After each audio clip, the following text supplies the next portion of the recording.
musical, linguistic objects. Elf machines.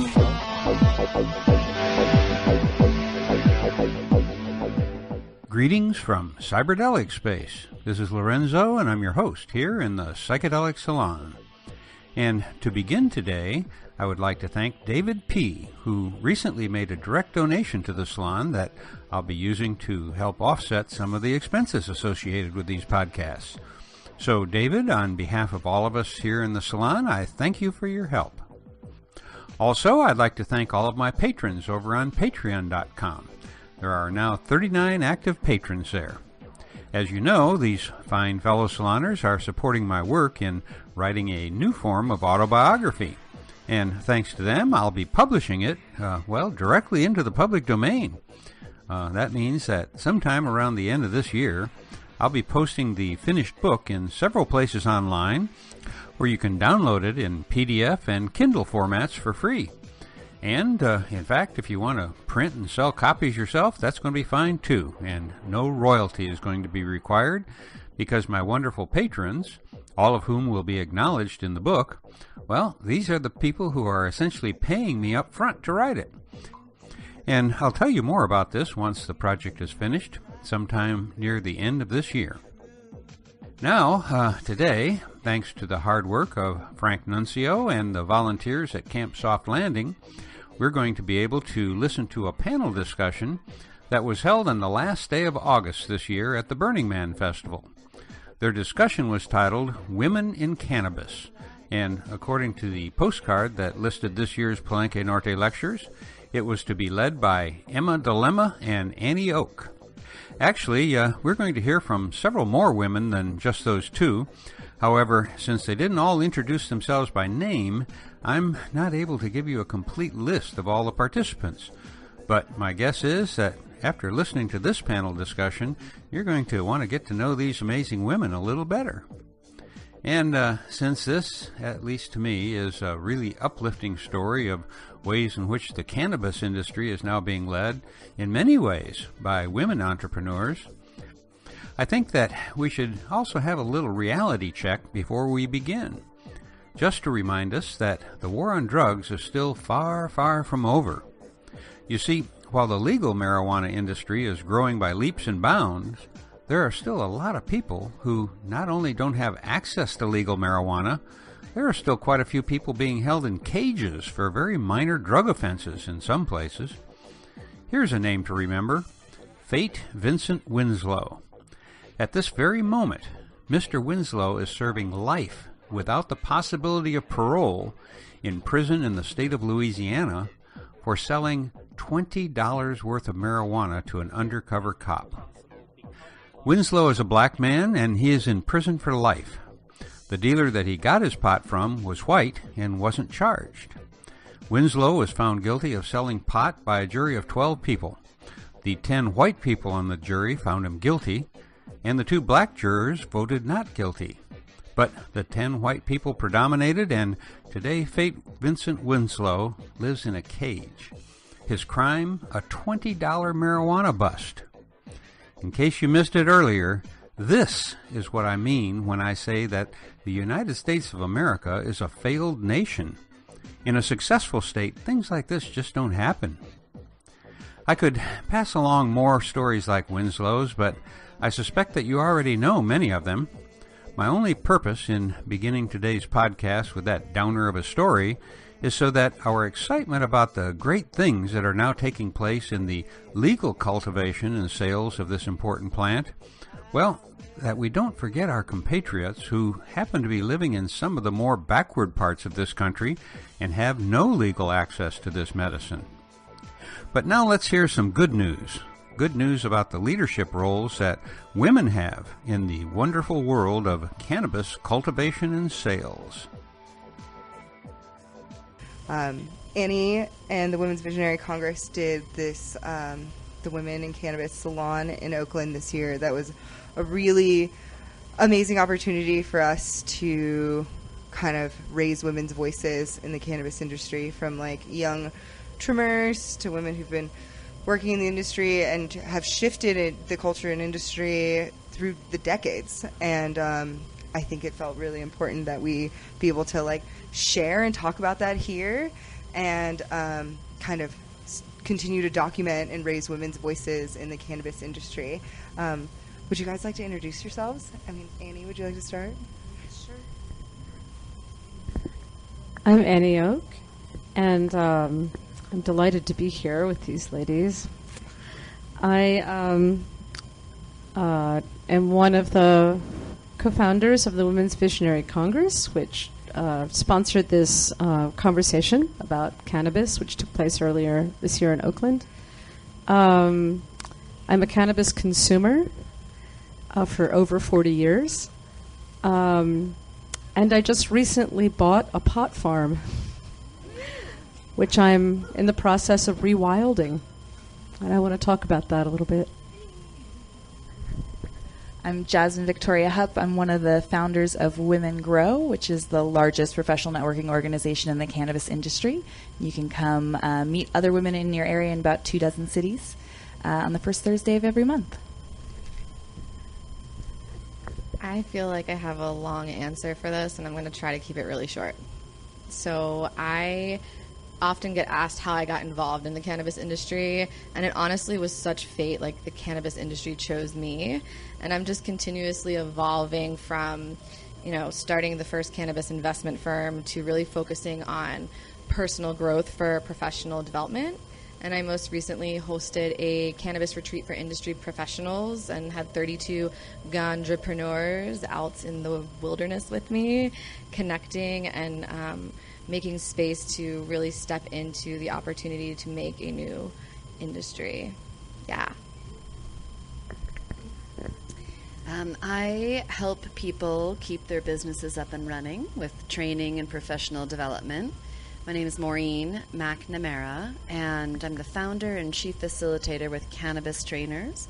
Over 25 years of professional training and certification courses, and we launched in the cannabis industry in 2013. My name's Chelsea. I'm also delighted to be here. Thanks for hosting.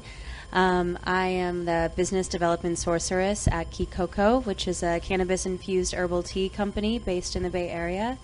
I've been in the industry for about 4 years and now do things around sales, events, marketing, government relations, and science with the testing. And I also host women's educational events in the industry as well.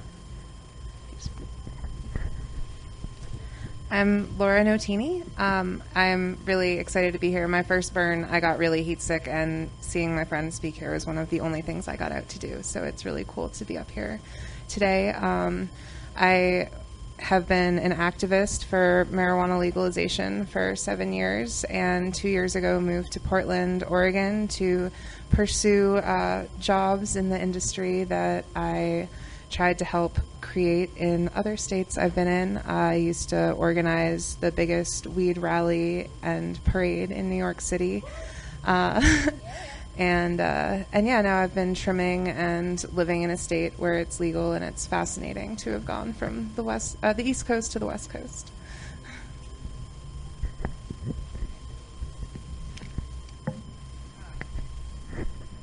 So I think I'd like to start with a question, and I think it's for all of you guys, but that Marina proposed, which is, why is it important for women to be in leadership roles in the cannabis industry? Does anybody want to start there? Why do we think it's important to have women? Yeah.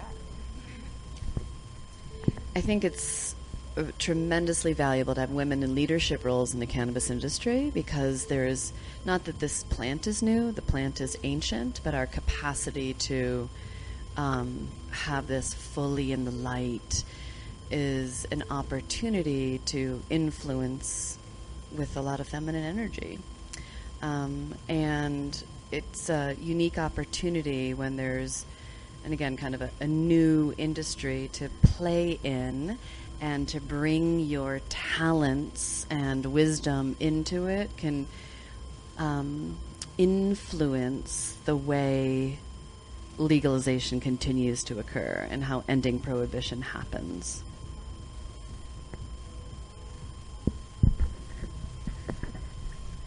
I think it's especially important to have women leaders because cannabis that we know and love is a female plant.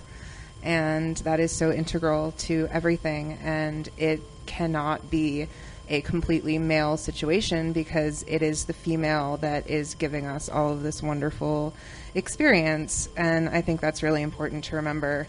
I think it's also important that women are very involved and that we speak up when we see things that are not great. I know there was a situation that a company had sponsored some sort of after party, and there was, instead of a naked sushi girl, a naked deli meat girl, which was in really poor taste. And I think, just things like that. I think we need women who can be creative and speak to everyone about why cannabis is great, not just advertise like sex sells, because with recreational cannabis that is an option, but I would like to think we can be more creative. I think it's really important for women to be in the industry. To Maureen's point, that it's a brand new industry and we have the opportunity to come in and build an industry that involves us, where we have roles and there's less of a glass ceiling in this industry than others. There's more opportunity to go in there and be the innovators and the pioneers in building what's been around for a long time, but now that it's becoming legal, there's much more opportunities for people. And I also think there's a real need to do business differently than what we've been doing for a long time. And women can bring in new management styles and different types of hierarchies and businesses that are not a hierarchy, that are different structures that can create a successful business model. And I think women are also more focused on giving back to their communities and building conscious companies. And I think conscious corporations is a new kind of movement, and you see a lot of women leading that charge, which is cool. I was going to add, I think I saw this in either one of your presentations or Jane West's presentations, that I think some statistics, 75% of household goods are actually purchased by women. So having female leaders kind of shaping the way the marketing goes, you can relate better to the consumer who's buying. So taking it from that perspective, having women lead this space will help these companies better relate to their people that are going to be most frequently buying the products. I think the more women who own and run pot farms, the better women are treated on those farms. A lot of women work in the trim, and a lot of those women work alongside mostly male owners, and sometimes they're treated well and sometimes they're not. So we need to stand up for those women as well as those men, those agricultural workers. I'll do the statistics last then. Marijuana is going to be primarily purchased by women in the future, because if you break down where marijuana goes as an industry, you have the medicinal side, you have the holistic or kind of alternative medicine side, and then you have the recreational or fun Friday night side, right? So on the medical side, women are making about 85% of the healthcare decisions for their families. So whether or not marijuana is used as a medicine in your home is most likely going to be up to the mother of the household or the woman of that household.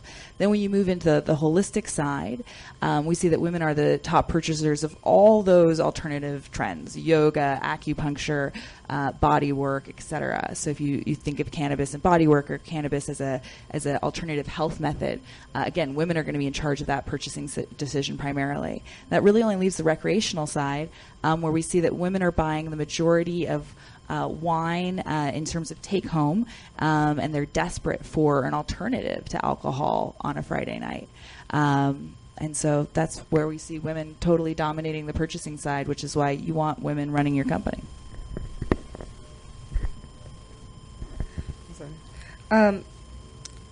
Something I guess talked to you guys about before, but what advice would you give to other women who are trying to break into this industry, either as entrepreneurs or kind of seeing this new industry really in these states where it's becoming recreationally legal, what kind of advice would you give to these women? Come, we need you, join, do it. Whatever talent you have from a previous gig, this industry is thirsty for what you have. The best advice I ever got when I was first starting to work for myself, I was super enthralled with a woman, and I was like, oh my gosh, I want to do what you're doing, and how do I start doing that? And she said, just start doing your work. And I don't think she'd pick me out of a lineup of one, but I remember exactly who she is, where she was when she said that. Just start doing your work. And that's what I would say, and that's what I did to create my business in the cannabis industry. So just choose it, jump in, just start doing your work, and come to networking events so that you can get a feel for what other people are doing in the industry. And it's in my experience, a very welcoming environment. Come on in. I would recommend that knowing opportunities are abundant and that you don't have to settle for the first thing that comes at your door. And I think it's really exciting because you'll go to a networking event or some big conference and you meet all of these people and all of these things feel right, and you have all of these opportunities showing up, and you want to you just want to go for it, but like there's space to breathe and really like feel into the people, because you really want to be working with people that feel good for you, and who you are with in the setting says a lot about who you are as a person. And the industry is growing, but it's still very small. So really finding what feels true for you in your heart when you're connecting with these opportunities and operating from a place that feels like a full body yes.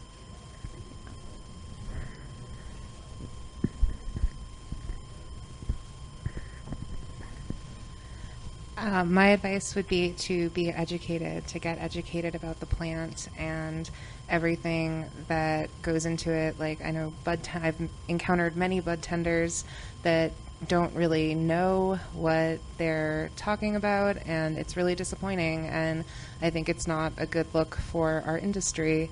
That if you can talk intelligently about the plant and sort of know what's going on, I also think it's valuable to research every facet of the industry, because there are a lot of people that smoke weed, but they don't know about dumping buckets. You know, like it's a lot of really hard work that goes into making this plant available and accessible. So if you are interested, there are a whole bunch of different areas to get involved, and, you know, knowing about each of them can help you find the right one.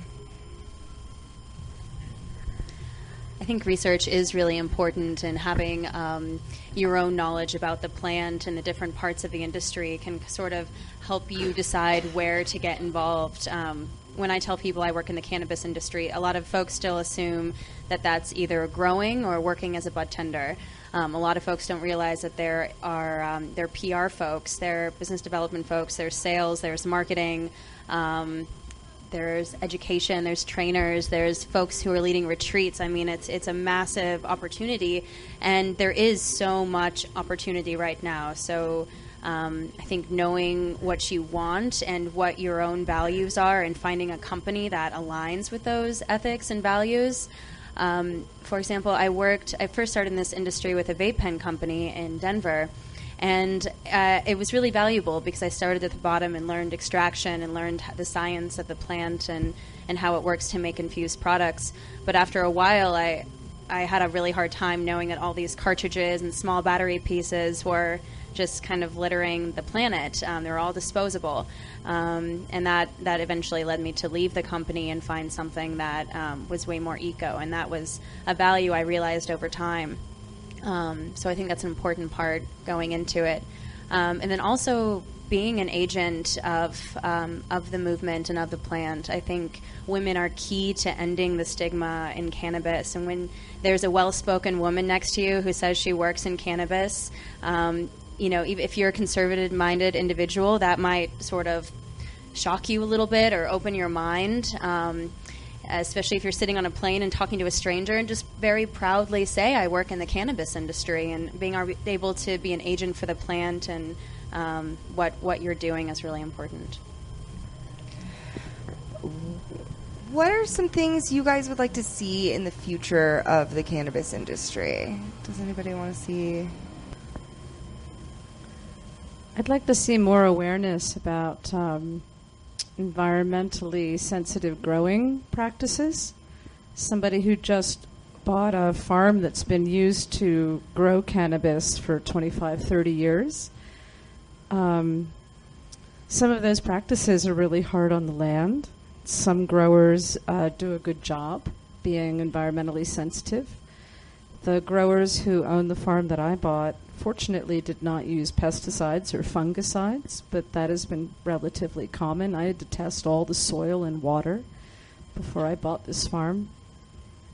And I spent about 8 years as a business reporter covering the industry and got a chance to see how some of the farming operations on public lands were done, and in some cases inorganic fertilizer is used and water is diverted, and some of those practices can be really environmentally harmful. I think there's a real movement to a greater environmental awareness, testing for pesticides and fungicides, the support for organic farmers, and to be more environmentally sensitive and careful with the land. I want to see everything, like just everything happen. I want to see us using hemp oil as a replacement for petroleum and for all of our oil-based products. Like, we never talk about the hemp industry in panels like this, and I'm so excited about industrial hemp, and I have nothing to offer you on that whatsoever. But if you are excited about industrial hemp, please go make that a reality. And then on the cannabis side, I want to see every variation. I want to see extremely medical products. I want to see holistic health products. I want to see cannabis massage available at the airport.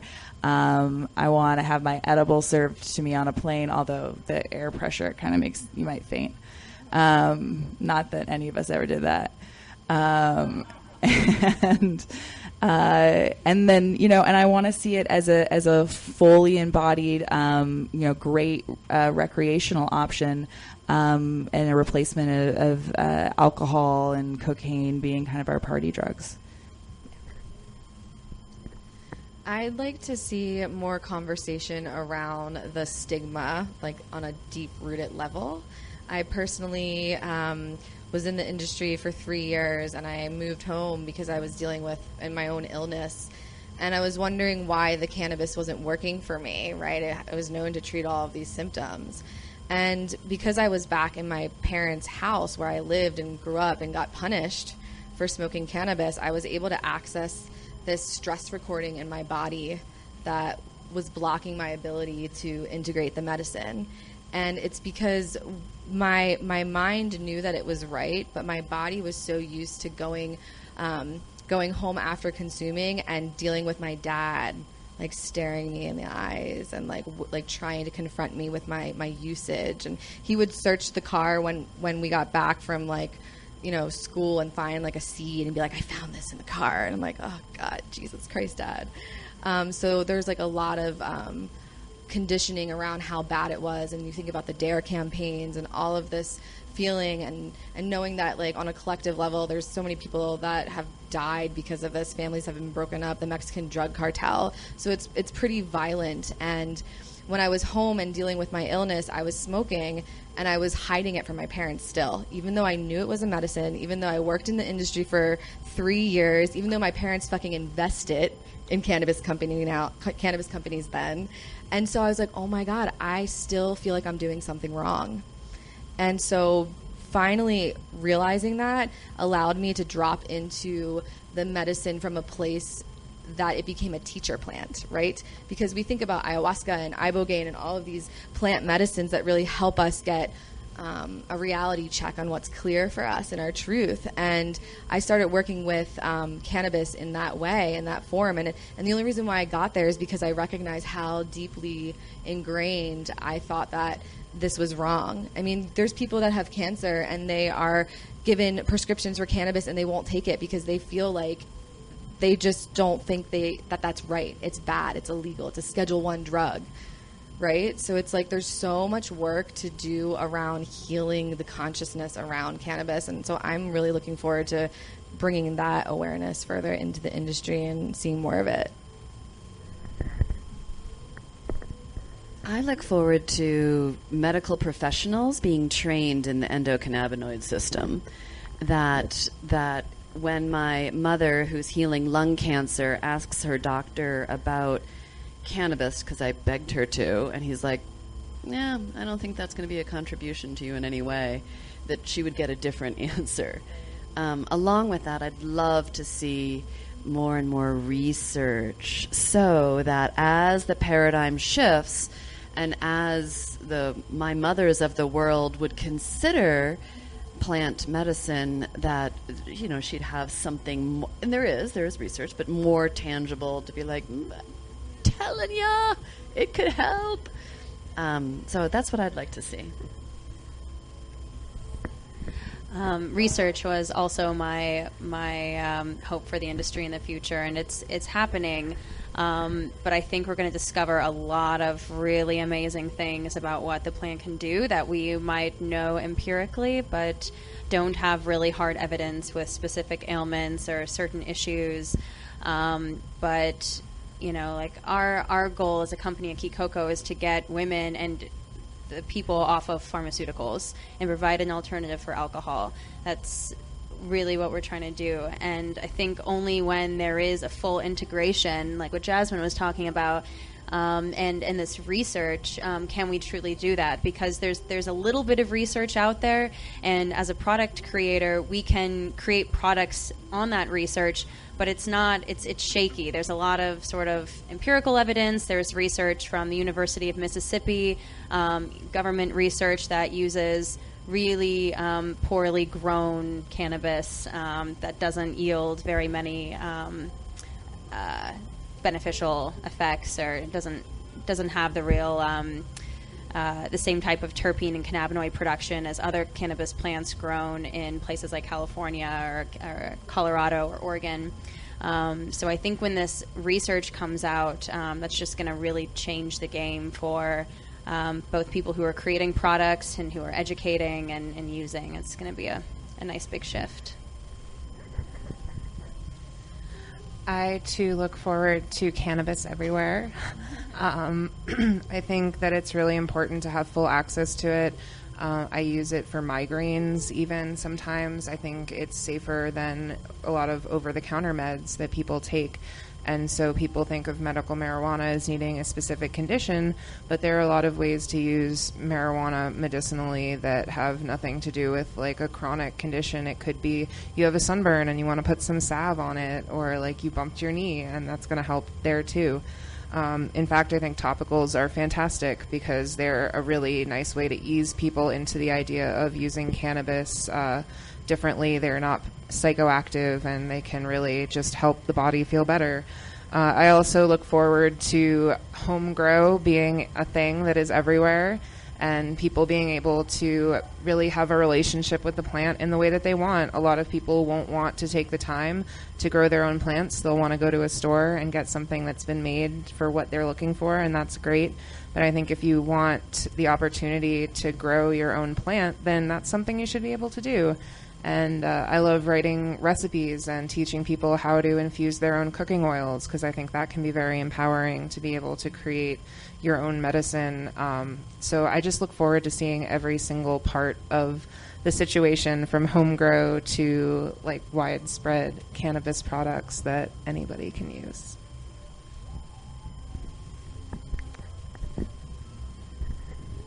Just a comment on that.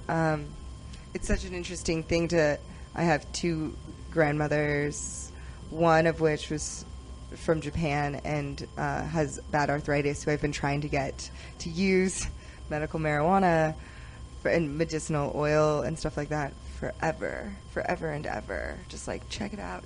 And she's like, okay. And then she'll like never use it because she's like, I don't know.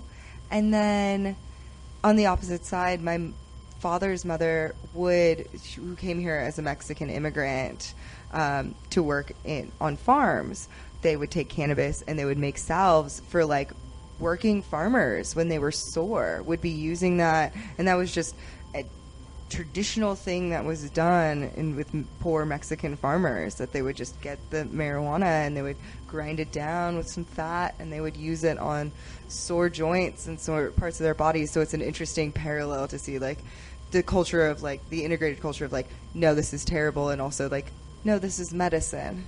And yeah, I absolutely want to see it to feel more comfortable for all people of all ages, to feel like that's something integrated and something that they feel safe doing. Do you have anything else? Do you have something that you want to see in the future of the industry? I'm, as a business reporter, really interested in the financial impact of the cannabis industry. I'm living now in the Sierra foothills, and I think that, at least in California, Humboldt was maybe phase one of the cannabis industry and fusing an entire economy. Mendocino was maybe phase two, and now the Sierra foothills, Nevada City, is phase three. And I'm very interested in gray market economies and how the cannabis business has really changed entire economies and entire communities, and how that money has been used. And I'm really enjoying watching the explosion of artists and small businesses in a place like Nevada City right now, and what people are doing with that money, which I think is slightly different than how that money was used in Humboldt and Mendocino. And I think it's a very interesting phenomenon. I think it's financed a lot of art and a lot of culture and a lot of small businesses. And the fact that a lot of people can't put that money in the banks due to banking laws and money laundering laws has had a kind of funny upside, because that money has gone directly into the community in some cases, and it's been very interesting to see what people have done with it and how that's really benefited entire communities and revitalized entire economies. All right, this is something I really wanted to ask all of you. What's your favorite strain of cannabis? We joke about using this as, like, if we ever don't have a door list for a party, but we want to make sure that everyone coming in is, like, cool with marijuana, we're just going to ask that at the door, like, what's your favorite strain? And if they can give, like, a good answer right away, then we know, they actually consume cannabis in some way. And if they're like, I don't know, do you have free drinks? We're like, fuck off. So I'm really into Jack Herrera right now. Yeah, I think that's my answer. Do you my girlfriends and I have really been enjoying pink panties recently. I honestly have no idea, because I have so many goddamn samples and I just smoke whatever I find around the house and I don't even read the name and I'm like, what? Like, whatever. Like, I really honestly have no idea. I will second that. That's exactly the same place I am. And flour is not my primary consumption. I enjoy, like, half a cookie is my place. So infused products, about a 5 milligram Sweetgrass Kitchen chocolate chip cookie, and they grow their own planties there. And it likes to get the dance party started. So it's more of a sativa. Yes, lots of cannabis, always available. But I do love the Jack strains as well. It's high in a terpene called pinene, which is kind of a smell you get when you're walking through the forest and it's just rained. And it's really good for memory and creativity. So I really enjoy that. But I've also really started enjoying a 1-to-1 CBD THC flower, which is becoming more and more common to find in dispensaries. Yay. And it's just less cerebral and less edgy and a little more body, but not in the same way that an indica's a body. It's kind of relaxing and tingly up here too. So I am totally a sucker for the hazes. If it's a haze, I'm probably going to like it. I studied in the Netherlands in college, and it was the first time that I really could trust a strain name because, like, I had, dealers back east, I literally heard them making up the names. They're like, oh, this smells like pineapple. Let's call it Pineapple Express, can't trust anything. But there was this one strain at this one coffee shop called LSD, which made for some funny conversations when we were all like, let's go to Amsterdam and get that LSD. And our classmates were like, what? And we were like, no, it's just weed. And then I would say one of my favorite things that I love to tell people about now is hash oil distillate is really amazing to cook with because I'm primarily a dabber, so that's how I discovered it in the first place. It can be dabbed, but the process of distilling the cannabinoids removes all of the terpenes, so it has none of the cannabis taste that some people don't like that keeps them from being able to eat edibles. And it's already decarboxylated, so you don't have to worry about toasting it in the oven to activate it. You can even just eat it right out of the jar. And so I really love using that in edibles particularly, and I think it does a really nice job. Yeah, I think that there's a really large market in cannabis consumers who are older people. And I'm wondering how product producers and marketers can effectively reach out to particularly older people who might be new to the cannabis experience. I would say start by hiring older people into your team and into your community. And we're going to have better answers over here. It was a couple of years ago that the Drug Policy Alliance put a call out for models, non-model models, to have shots of a variety of diverse ages and just a diversity in these stock photos of people consuming cannabis. Because when news stories were coming out, they would choose stock photos that were not relatable to the majority of people. And I think something like that is a great way to begin to change the perception. And I love what Chelsea said earlier is for everybody that's in the cannabis industry to proudly come out of the cannabis closet and say what we're up to in the world.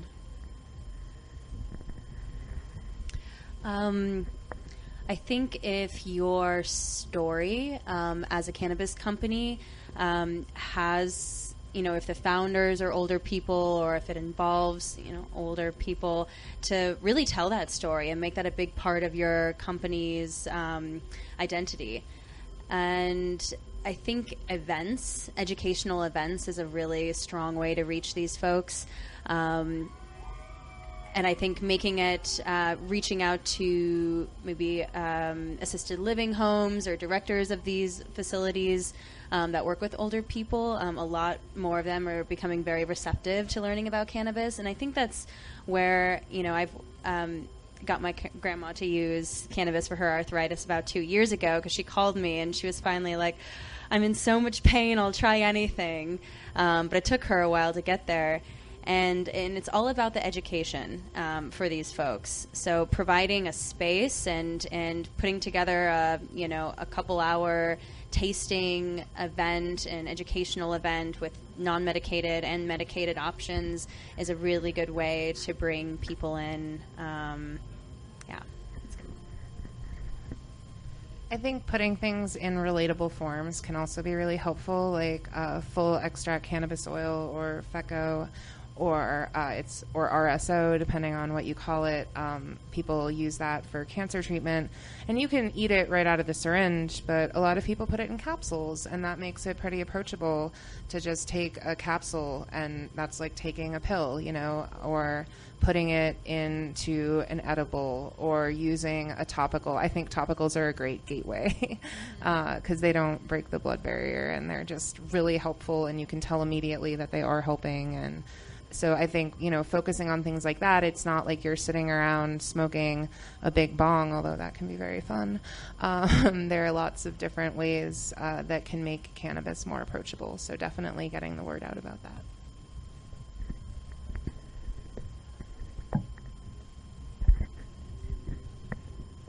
Great. I think we're like pretty close to time. Do you guys have questions for them? Yeah? Come on up here. Hey, so what about moms?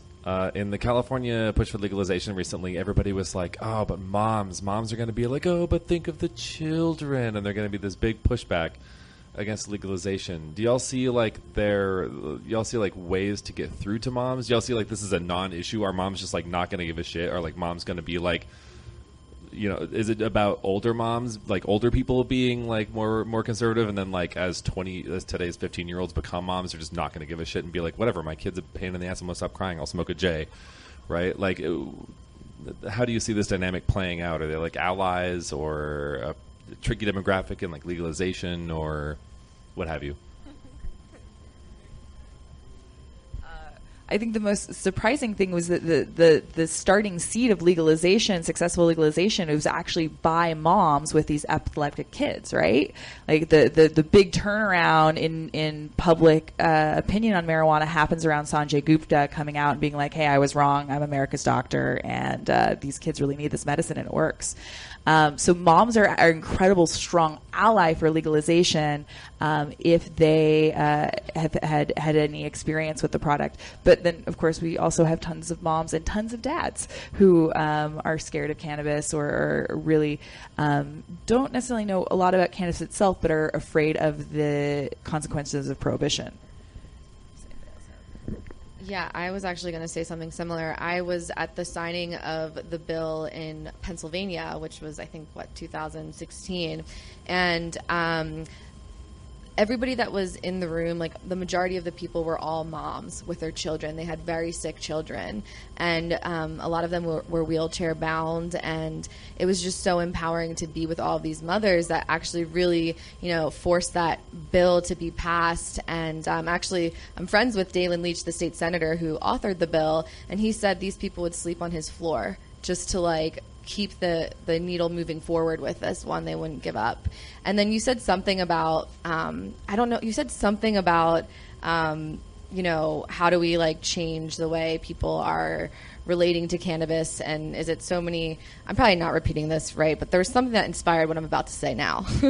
And Dalen Leach, he once quoted in an interview I did with him, he's like, Jessica, for every one person that's born, 10 people that are for prohibition die, right? So it's eventually it's just going to go away, and we'll do a lot of work to get there before that all cancels itself out like that. But I just think that's an interesting thing, right? Yeah. Education and research, there's undoing old programming. And once that happens, it's going to be easier and easier. Yeah, I think moms is a big group of people. You're going to have moms. There's moms in California who will picket a new dispensary going up in their neighborhood because it's not in my neighborhood. But you also have moms that are finding a lot of relief from cannabis. Some of my business partners are mothers, and it's really amazing to see their approach in educating their children about cannabis and what they do. There's other parents who are more afraid to tell their kids what they do. But I think moms in particular, especially working mothers, they've got a lot of shit on their plate. They're trying to, they're trying to be mothers, good partners, productive people. They're running around like crazy. They've got a lot going on, and they arguably need cannabis more than anybody. So I think more and more of them are catching on to that, and there's more alternatives to smoking now available, such as tea and cookies and topicals and products that seem a lot more friendly than having to smoke something and create smell in the home, or it's much easier to keep it a subtle part of your lifestyle. So I see a lot of the delivery services and dispensaries and other product manufacturers in California have mentioned they are seeing a big uptake in the soccer mom type. And there's more options curated toward that crowd. So it's changing quickly, and it's very interesting and awesome. I feel like people talk about the children a lot, but if you really think about it, legalizing is so much better for the children. because drug dealers don't ID. So that immediately cuts off the easy access. In states that have legalized, there has not been an increase in use for people that are underage.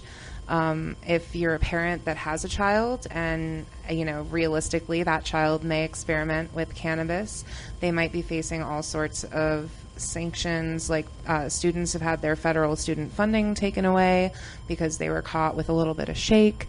And parents now can, drink as much beer as they want, but in some cases get CPS called if they're using cannabis. So even beyond like being able to treat sick children with this medicine that's really important, there are so many reasons that it's so much safer for every child for it to be legal. So hopefully, I know some people that are very passionate and protesting are probably not open to having a conversation, but just being aware of those kinds of things and bringing them up in conversations with people and then maybe they'll talk about it with people they know, and maybe, we can start doing the right thing for the children, which is legalizing weed and having a cannabis industry.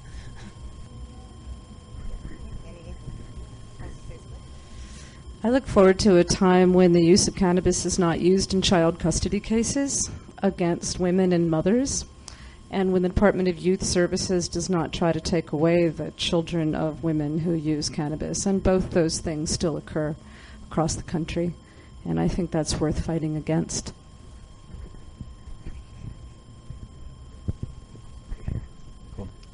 So not everybody has a great relationship with cannabis. Certainly, in all of this, talk about reducing the stigma and all this talk about, I see, like even brands recommending daily consumption of things and stuff like that, they're every person's different. And I'm just curious how all of this fits with that reality too. How do we respond, and how does the industry respond to the fact that it's not necessarily the best fit for everybody, and how they use it?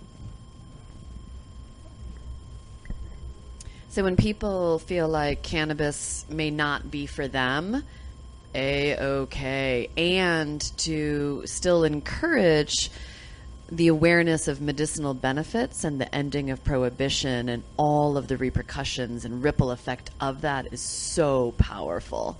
So, I can choose not to drink vodka, and someone else can choose not to consume cannabis, but to allow safe access for it is, I think, what people, even non-consumers, can hopefully get behind.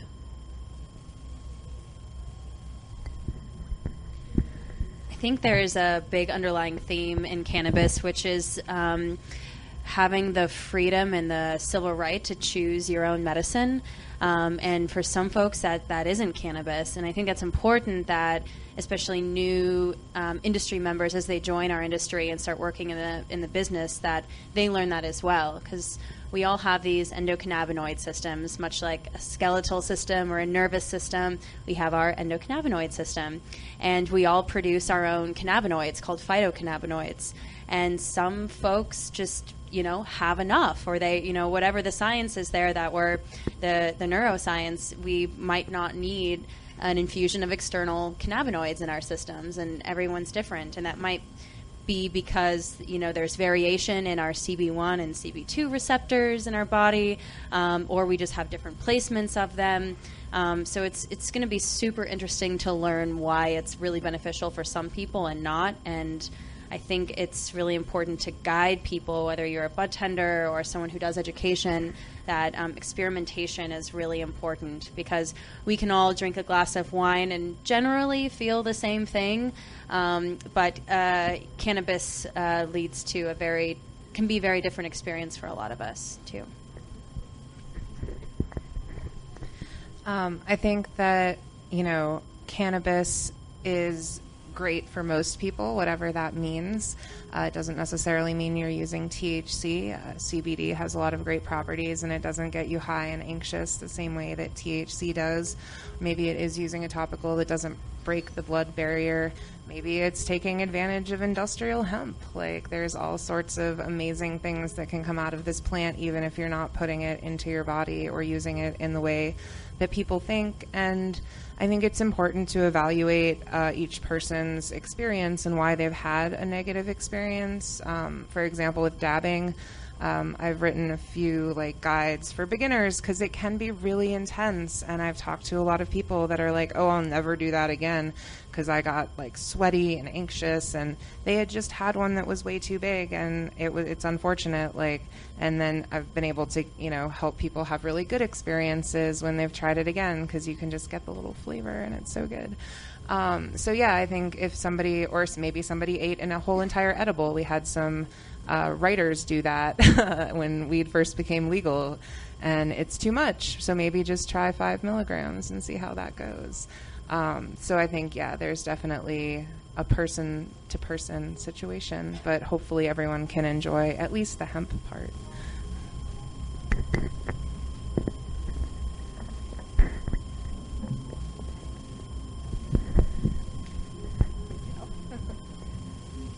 Yeah, I just wanted to touch on the mother thing. There's an organization called Parents for Pot, and there are 15 chapters throughout the United States, and they work mainly, they're parents who have children or they're parents who have been incarcerated for marijuana.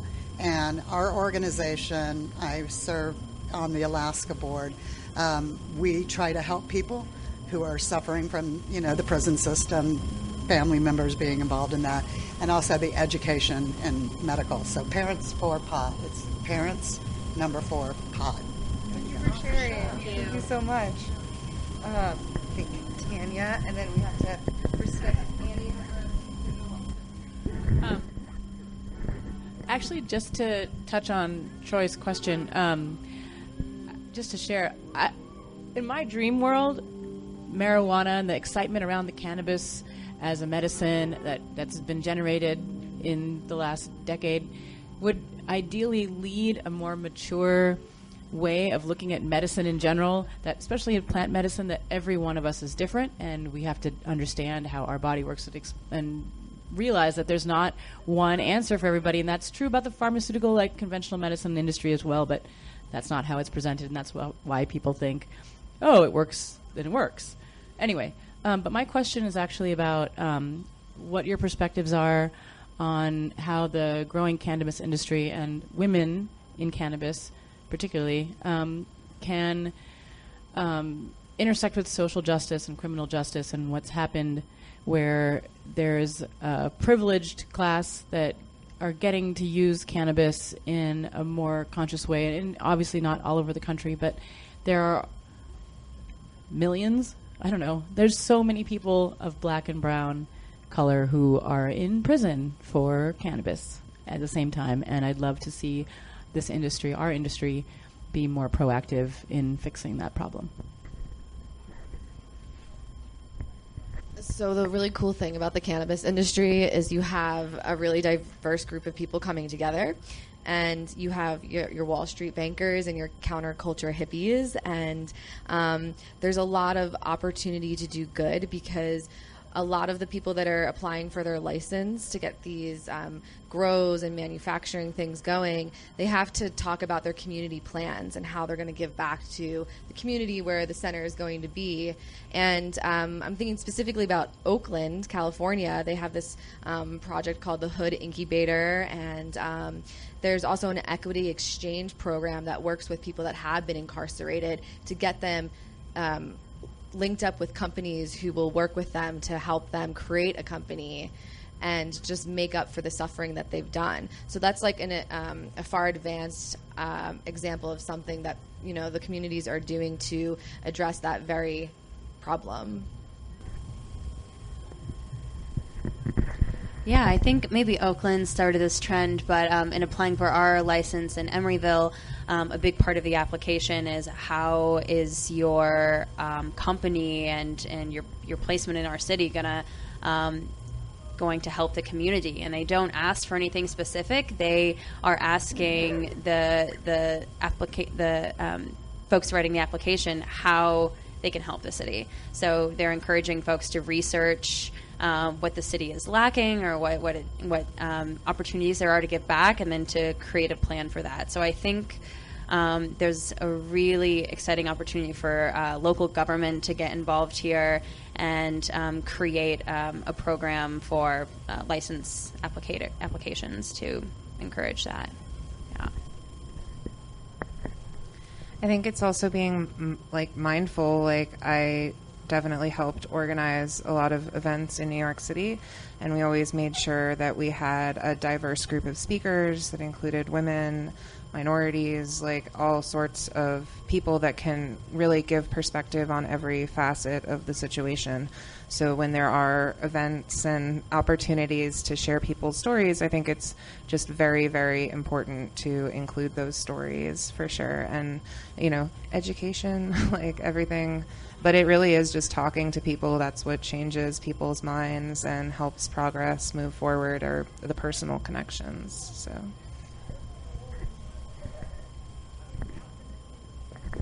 Thank you, ladies, so much for being here. I don't want to take up too much more time because Annie has the naloxone training after this. But I really want to thank each and every one of you for being here and sharing your stories and sharing your work, and how important it is for us to take the opportunity to raise women's voices in something, especially in things that are considered not women's work. So thank you. I hope that you guys will join us in the future with the Women's Visionary Congress. We'll definitely be having, I think, some more women in cannabis events in the future. So thank you so much.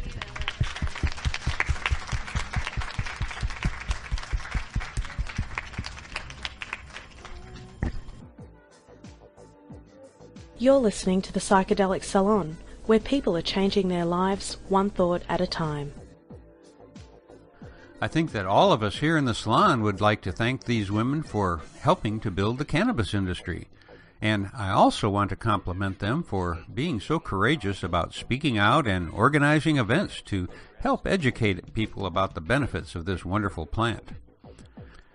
Now, contrary to what some people may think, this most definitely is women's work. And I'm not talking about just trimming.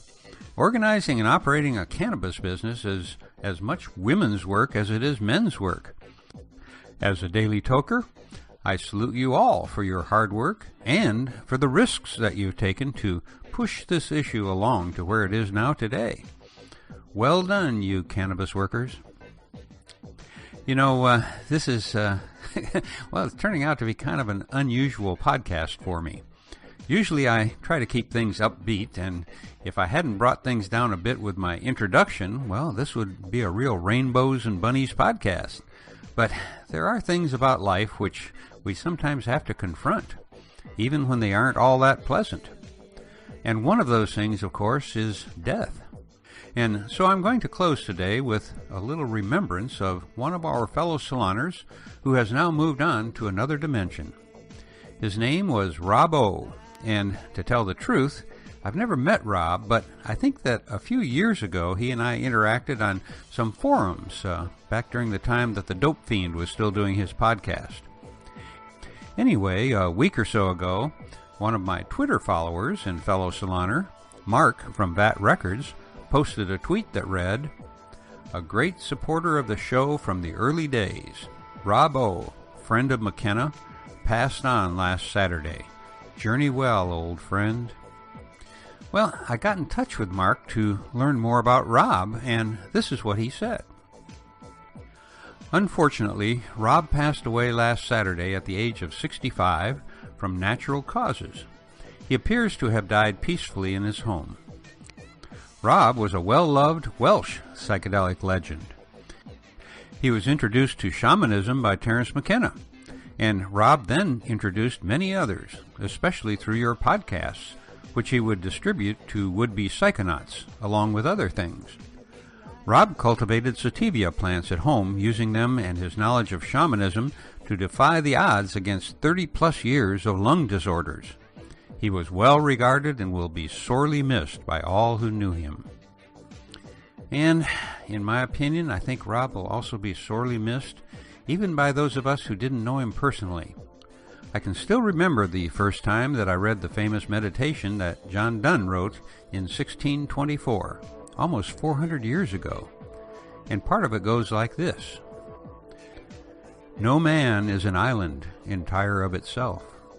Each is a piece of the continent, a part of the main. If a clod be washed away by the sea, Europe is the less, as well as if a promontory were, as well as if a manor of thine own or of thine friends were. Each man's death diminishes me, for I am involved in humankind. Therefore send not to know for whom the bell tolls. It tolls for thee. And for now, this is Lorenzo signing off from Cyberdelic Space.